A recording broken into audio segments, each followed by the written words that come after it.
número 5, versículo de número 11, diz assim: Bem-aventurados serão vocês quando, por minha causa, os insultarem, os perseguirem e levantarem todo tipo de calúnia contra vocês. Alegrem-se e se regozijem-se, porque grande é a sua recompensa nos céus, pois da mesma forma perseguiram os profetas que viveram antes de vocês. Os irmãos podem sentar, em nome de Jesus. Graças a Deus.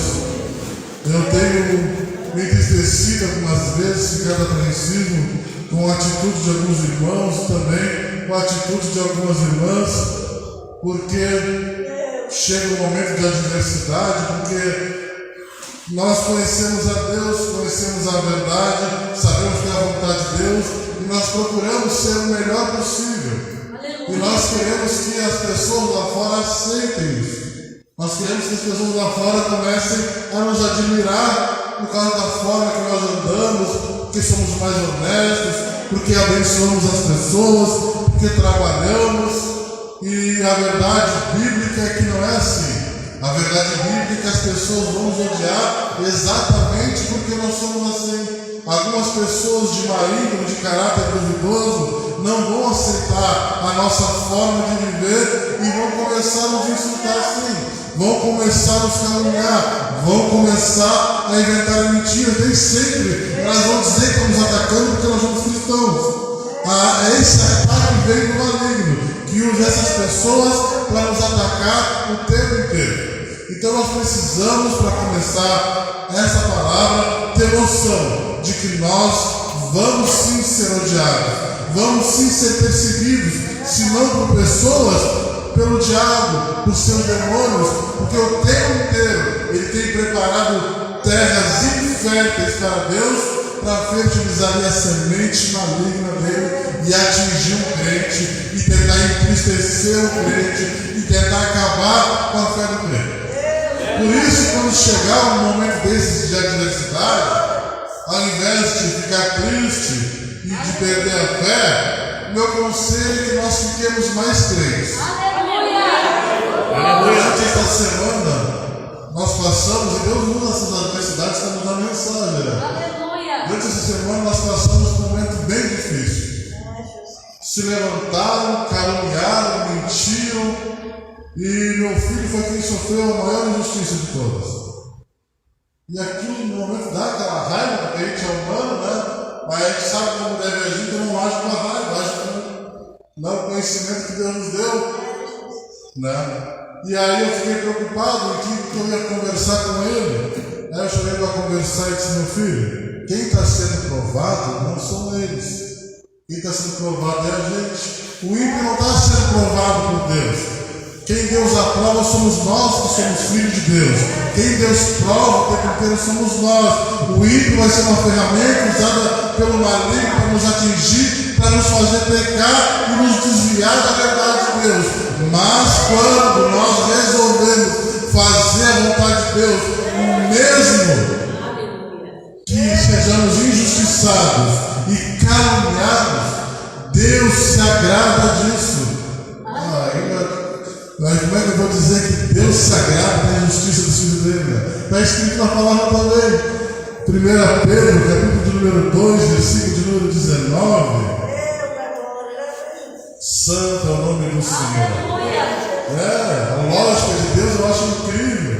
Porque quando nós adoramos a Deus em meio à adversidade, quando nós agimos de forma correta, de forma reta, com retidão, Deus toma aquilo como adoração e como alguém que está disposto a seguir o exemplo que Ele deixou, de que mesmo sem pecar, nós estamos dispostos a sofrer. Aleluia. Capítulo 2 de 1 Pedro, versículo de número 19, diz assim: porque é louvável que, por motivo de sua consciência para com Deus, alguém suporte aflições, sofrendo injustamente. Pois que vantagem há em suportar açoites recebidos por terem cometido mal? Mas se vocês suportam o sofrimento por terem feito bem, isso é louvável diante de Deus.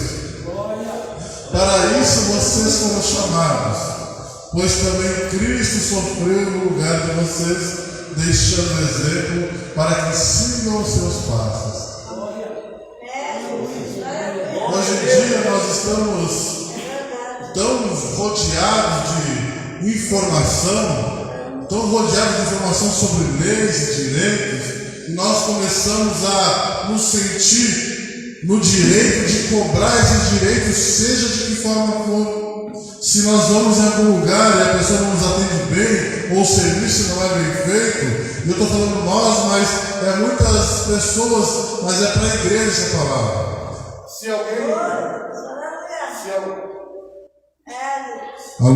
Se alguém comete um engano contra nós, como é que nós reagimos? Se nós vamos no mercado, alguém dá o troco errado, oferece um serviço que não é de boa qualidade, como é que nós estamos reagindo no momento em que isso acontece? Nós estamos dispostos a sofrer injustiça, que é para aquela pessoa que está vendo a nossa forma de agir seja ganha para Cristo, ou nós vamos querer comprar aquilo seja de que jeito for?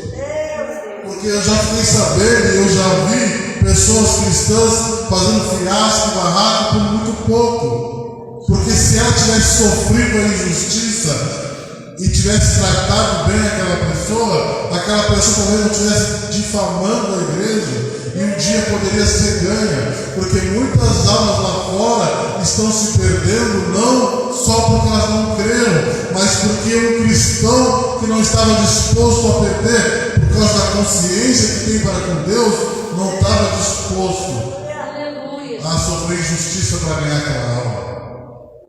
A lógica de Deus nos ensina que muitas vezes para nós ganhar nós precisamos perder também. Porque Jesus ele começa o sermão da bem-aventurança dizendo que aqueles que choram serão consolados. Quer dizer que tu é bem-aventurado porque tu chora, tu é bem-aventurado porque tu é pobre de espírito, tu é bem-aventurado porque te injuriam, tu é bem-aventurado porque te caluniam.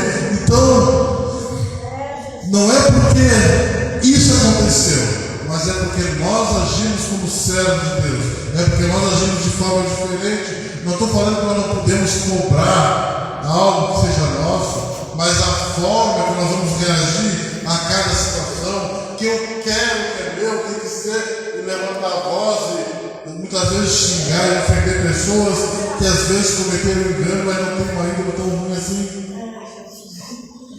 Então nós precisamos aprender a agir melhor como cristãos para que nós possamos ganhar aqueles que não são. E eu sempre, quando eu prego a palavra, seja de ensino ou não, eu procuro um personagem na Bíblia para que seja de exemplo, para confirmar a palavra que eu estou pregando. Por isso eu vou ler o Salmo 69. Aleluia! Santo Deus! O Salmo de Davi. E esse salmo chamou muito a minha atenção. E vai de encontro à palavra que Deus colocou no meu coração. Aleluia! Aleluia! Santo Deus! Santo Deus! Deus maravilhoso! Versículo de número 5 do Salmo 69. Santo, santo é o nome do Senhor. Glórias a Deus. Aleluia. Deus de poder e glória. Diz assim, no Salmo número 69, versículo 5, diz assim: Tu bem sabes como fui insensato, ó Deus. A minha culpa não te é encoberta. Não se decepcione por minha causa aqueles que esperam em ti, ó Senhor, Senhor dos exércitos. Não se frustrem por minha causa os que te buscam, ó Deus de Israel. Pois por amor a ti suporto zombaria e a vergonha cobre-me o rosto. Eu olho para Davi nesse momento disposto a sofrer injustiça. Eu estou vendo aqui um homem que está sofrendo injustiça. Se nós lermos uns versículos, uns versos anteriores, vai dizer que está sendo obrigado a devolver aquilo que ele não roubou. Ele está disposto a perder para que a pessoa que está vendo a atitude dele não se desvie e não olhe mais para Deus. Glória a Deus, aleluia. É difícil, Às vezes dá raiva, a gente se sente constrangido, a gente quer vencer, todo mundo tem essa vontade de levar o melhor de vez em quando, Mas às vezes, diante de Deus e no mundo espiritual, nós levamos a melhor quando nós aceitamos levar o pior da melhor forma possível. Porque maior é Deus para nos dar aquilo que o diabo não pode nos tirar. Aleluia. A nossa recompensa já está guardada, a nossa vitória é certa. Aleluia. Se nós lermos a Bíblia de início ao fim, nós vamos Deus perder uma batalha deixando de cumprir uma palavra que Ele falou. E Ele falou que nós não precisamos nos entristecer, porque na casa do Pai dele há muitas moradas. E se há muitas moradas, Ele vai preparar lugar, e outra vez Ele vai vir e vai nos levar para que nós estejamos juntamente com Ele. Aleluia. Então nós precisamos entender que não tem como alguém tirar a nossa vitória, porque ela foi paga com preço de sangue e também com preço de injustiça. Então mesmo que eu precise sofrer injustiça para que eu agrade a Deus, com isso eu vou me alegrar. Eu gosto muito do profeta Abacuque, eu gosto muito dos profetas que mais admiro na Bíblia. O livro de Abacuque começa com ele levantando um clamor e dizendo: Senhor, até quando eu vou ver o justo sendo oprimido pelo ímpio? Até quando os meus olhos vão contemplar isso? E ele orava pedindo uma resposta positiva de Deus. Ele queria que Deus intervisse. Aleluia. Ele queria que Deus intervisse naquela situação, que o sofrimento do povo acabasse. E aí, Deus dá uma ordem para ele, primeiro outdoor da história, que eu me lembro, está escrito no livro de Abacuque. Deus fala para ele: escreve uma tábua bem grande, coloca que todo mundo possa ver as minhas palavras, para que não se arrependesse, para que a palavra fosse pregada. Aleluia. E o povo não ouviu as palavras do Senhor. Então a resposta de Deus foi que iria vir um povo muito mais forte e ia devastar a terra. Imagina você fazendo uma oração, querendo algo positivo de Deus, e Deus diz que vai mandar algo pior. E aí eu gosto muito que Abacuque, no final do capítulo de número 13, ele disse: mesmo que as ovelhas sejam arrebatadas, mesmo que não haja fruto na videira, todavia eu me alegrarei no Senhor, eu me alegrarei no Deus da minha salvação. A injustiça acontecendo não permitiu que ele deixasse de adorar a Deus. Aleluia. A calúnia acontecendo não permitiu que ele deixasse de adorar a Deus. Glória a Jesus. Aleluia. Eu percebi que meu filho ia ser um adorador há alguns anos atrás, quando ele veio pedir algo que eu não tinha condições de dar. Ele queria muito, no momento ele queria uma derrota, ele queria alguma coisa material, a situação era bem crítica. E eu falei: não tem, filho, não tem condições. Eu vi a tristeza no rosto dele e ele saiu de perto de mim.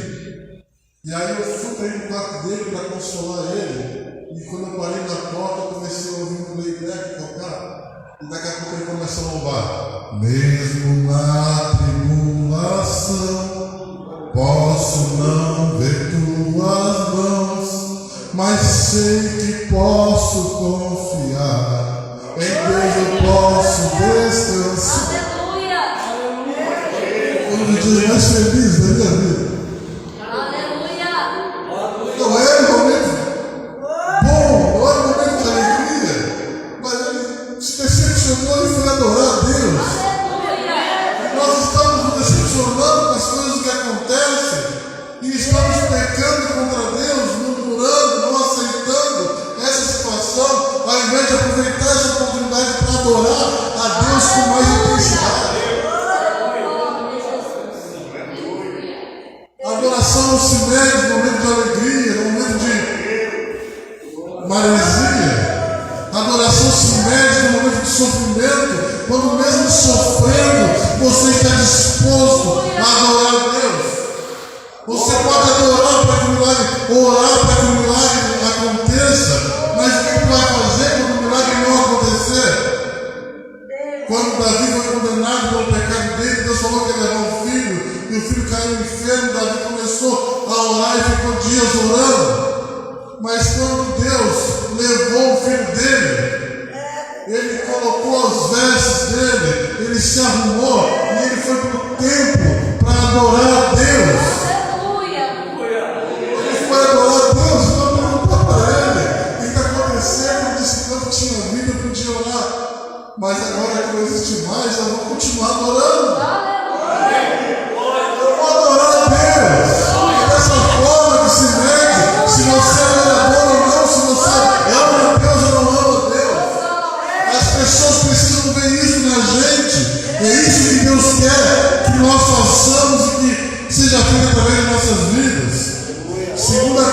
Coríntios, capítulo número 2. Glória a Deus. Eu gosto da palavra. Eu gosto de Bíblia. Glória a Deus. Capítulo número 2 de 2 Coríntios, versículo de número 14. Santo é o nome do Senhor. Santo Deus. Aleluia. Santo Deus. Aleluia. Glória a Deus. Diz assim a palavra de Deus. Mas graças a Deus, que sempre nos conduz vitoriosamente em Cristo, e por nosso intermédio exala em todo lugar a fragrância do seu conhecimento. Porque para Deus somos o aroma de Cristo entre os que estão sendo salvos e os que estão perecendo. Para estes somos cheios de morte, para aqueles fragrância de vida. Mas quem está capacitado para tanto? Ao contrário de muitos, não negociamos a palavra de Deus visando algum lucro. Antes, em Cristo, falamos diante de Deus, com sinceridade, como homens enviados por Deus. No versículo de número 15, diz: porque para Deus nós somos o aroma de Cristo para os que estão sendo salvos que estão perecendo. E para esses que estão perecendo, nós somos cheios de morte. E aí nós queremos que as pessoas adorem quem tem cheiro de morte, né? Que as pessoas admirem quem tem cheiro de morte. Quando as pessoas veem a nossa forma de proceder como alguém que serve a Deus, as pessoas não veem com os bons olhos. Porque a nossa forma piedosa de viver acusa o pecado que elas cometem. Porque elas se lembram: eu não consigo viver assim. Eu não sei viver dessa forma. Como é que pode ser crente desse jeito? Não tem como.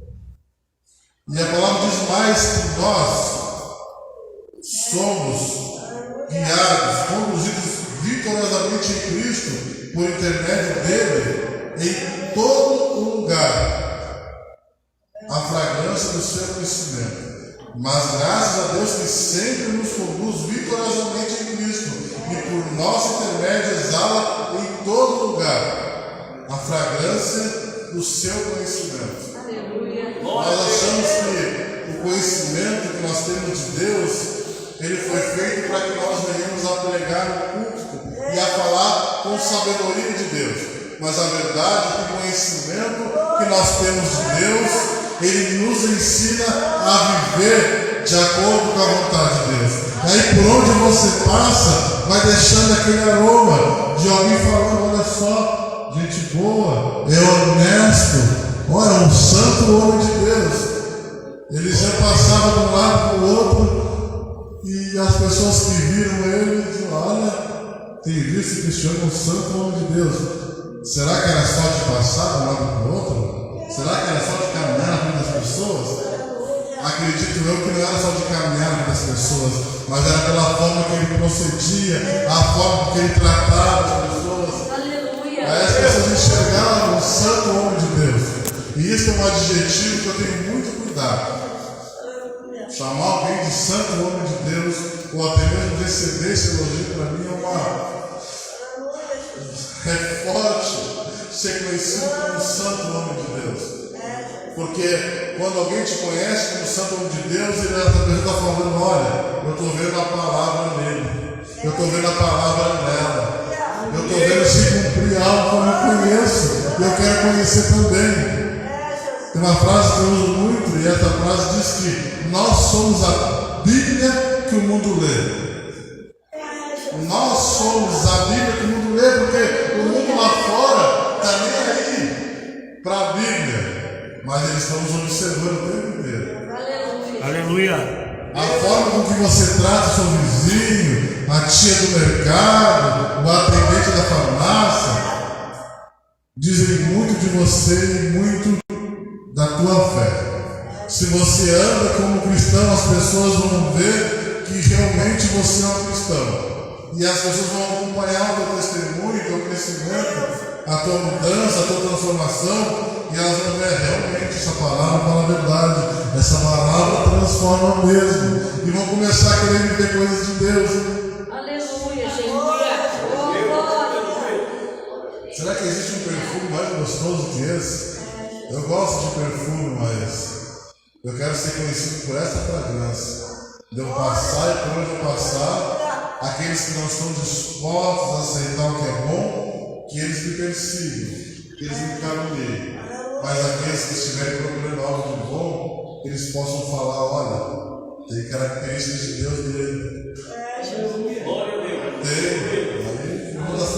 Aí vão dizer que o irmão está se exaltando, dizendo que tem características de Deus nele. Mas foi para isso que nós somos chamados, para sermos parecidos com ele. Aleluia. 2 Pedro, capítulo de número 1, versículo de número 2, versículo de número 3 diz que seu divino poder nos deu tudo o que necessitamos para a vida e para a piedade, por meio do pleno conhecimento daquele que nos chamou para a sua própria glória e virtude. Dessa maneira, ele nos deu as grandiosas e preciosas promessas para que por elas você se torne participantes da natureza de Deus. Nós éramos criaturas, bonequinhos de barro, e hoje nós somos filhos de Deus. Somos participantes dessa natureza. Nós temos dentro de nós o Espírito dele. Aleluia. Você já pensou dessa forma? A grandeza que tem numa promessa dessas, de alguém tão pequeno e insignificante como nós nos achamos geralmente? Algumas pessoas dizem emocionado, eu não gosto quando alguém fala isso, porque nós não somos nada. Nós somos no mínimo pó e no máximo filhos de Deus. Nós éramos pó quando estávamos no mundo lançado por qualquer vento de doutrina, por qualquer coisa que chamasse a nossa atenção. Mas quando nós chegamos diante do culto, reconhecemos a Jesus como nosso Senhor e nosso Salvador, a palavra de Deus diz que se nós o recebemos ali naquele momento, nós nos tornamos filhos de Deus. Então, por mais que nós sejamos seres humanos cheios de falha, nós somos alguma coisa. E nós somos os responsáveis por fazer diferença lá fora. Porque ser sal, aqui dentro, estar cheio de sal, é fácil. Mas ser sal lá fora, temperar,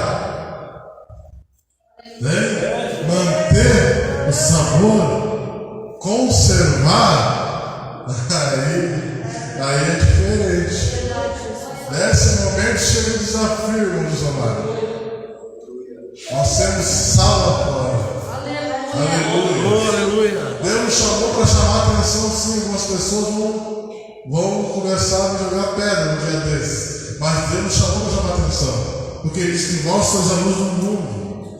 E não se pode esconder o candeeiro debaixo de uma mesa e nem uma cidade edificada em cima do monte. Imagina que tem uma montanha aqui na nossa frente. E em cima dessa montanha tem uma cidade edificada cheia de luz. É possível esconder essa cidade?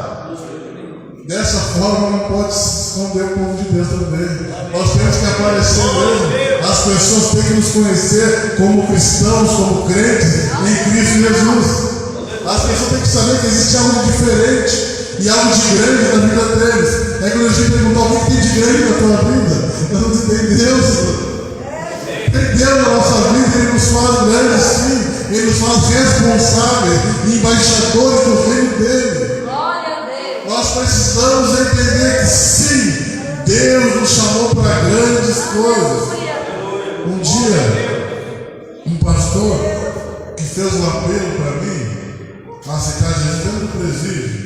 Aí depois, já convertido, voltei de São Paulo, procurei ele, porque eu queria dar um abraço nele, me ajudou a pagar o que eu devia para a justiça. E aí eu comecei a servir a Deus no mesmo ministério, depois que estava tudo pago. E estava passando por uma enfermidade muito grande. E mesmo assim não deixava de fazer a obra. Ele me levou para pregar um dia na congregação que ele dirigia em Pelotas.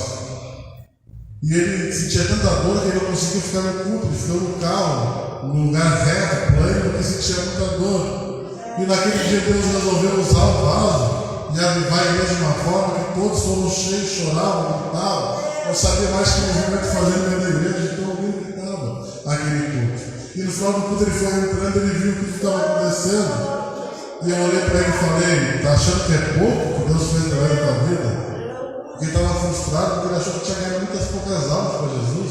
Ele trabalhava fazia quase 15 anos, quem faz trabalho dentro do presídio. Ele ama o presidiário, ele ama o cadeiro, o drogado, o matador, o ladrão, o assaltante. São esses que ele busca sempre. Ele dá a vida. Eu vi ele sendo humilhado por agentes penitenciários.